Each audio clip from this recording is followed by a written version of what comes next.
The moment a woman exits a man's life with cold, surgical precision is a brutal awakening. It's a unique kind of shock that leaves a permanent mark, not because love ended, but because of the method of its execution. One day, the landscape of your life is familiar and shared. She is your confidant, your partner, the person who looked at you and saw a future. Her words are not just words. They are promises etched into your understanding of the world. You are told you are her anchor, her love, the one she can't imagine a tomorrow without. You build a reality on this foundation, trusting its solidity. Then, without a discernible earthquake, the entire structure vanishes.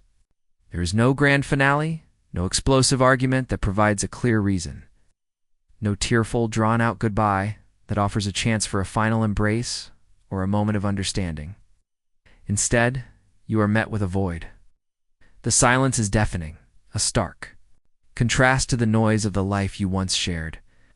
Her indifference is a language you don't speak, and the distance she creates feels colder than any stranger's disregard, because it comes from someone who once held you closest. This is the cold goodbye. The pain that breaks a man isn't always the loss itself.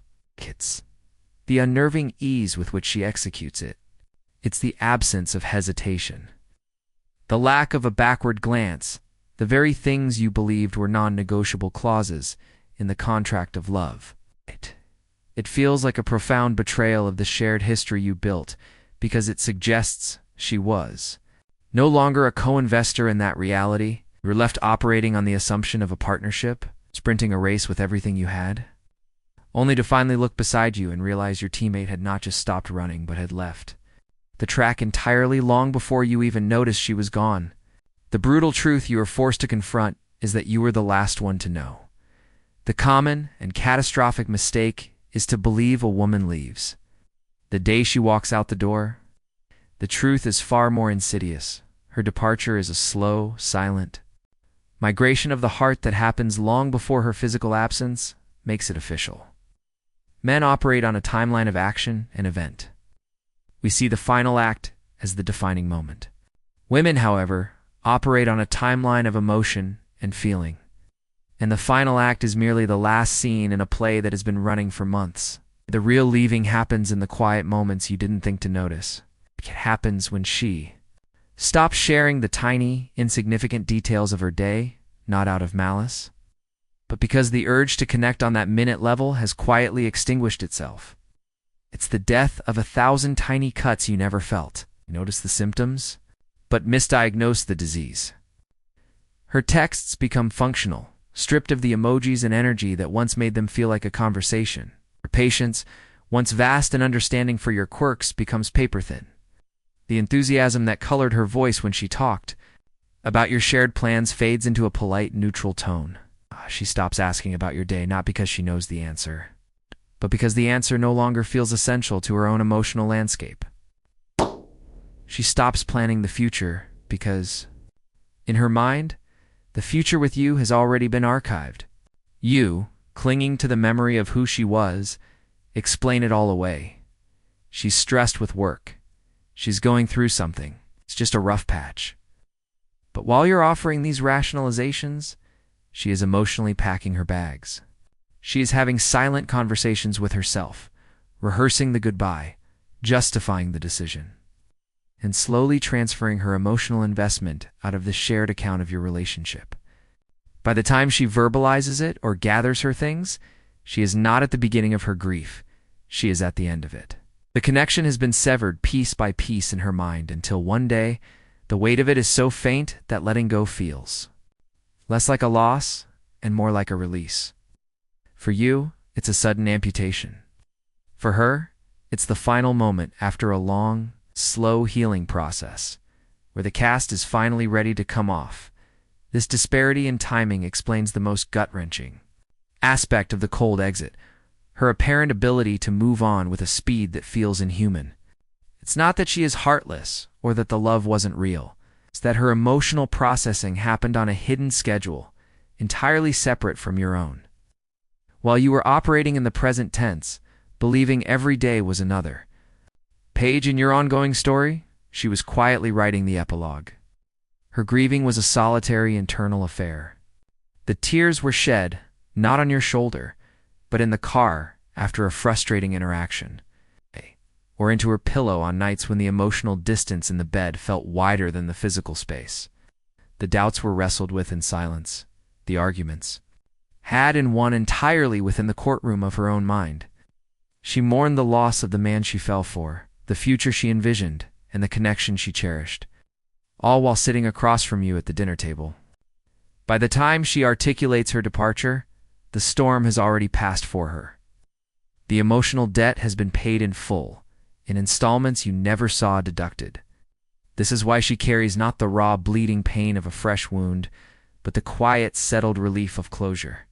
Her loyalty was never a static object you could earn and place on a shelf. It was a living thing, fed and sustained by the continuous stream of how she felt in the moment. When that stream dried up, when she felt unseen, unsafe, or simply unmoved, connection withered. A new connection, one that offers a spark of what she's missing. Doesn't have to compete with a vibrant, healthy relationship. It only has to be more appealing than the emotional emptiness she currently feels. This isn't a calculated betrayal of the past. It's a desperate gravitation toward a present that feels alive. The history you shared becomes just that history. A cherished memory, perhaps, but a museum exhibit, not a living room. And you cannot live in a museum. So she steps away, not with the anguish of someone tearing their own heart out, but with the resolve of someone who has already sutured the wound and is now finally ready to remove the bandage.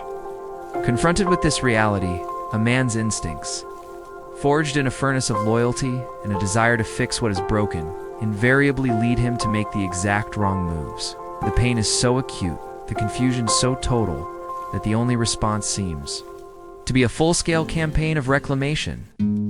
This is the fatal mistake. You chase big. You send the carefully crafted paragraphs that detail your shared history, the sacrifices made, the love that once was, believing that if you can just make her see the weight of what you built, she will be compelled to stay. But this desperate outreach does not land as you intend. To her, your words are not a powerful reminder of a beautiful past, or a piercing confirmation of her present decision. Your logic and pleas are in a language she no longer speaks because her choice was not born from logic, but from a faded feeling. Your begging does not signal deep love. It signals a lack of strength. Your promises to change don't inspire hope. They highlight the very weakness that caused her respect to erode in the first place. You are essentially presenting her with a version of yourself that is reactive, emotionally dependent, and pleading, the polar opposite of the grounded, purposeful man she initially fell for. Every long text, every voicemail, every attempt to win her back only serves to validate the narrative she has already constructed in her mind, that the man she admired is gone, replaced by someone she can no longer respect. This desperate energy is not just ineffective, it is actively destructive. It pushes her from a place of quiet closure into one of firm, even cold, resolve.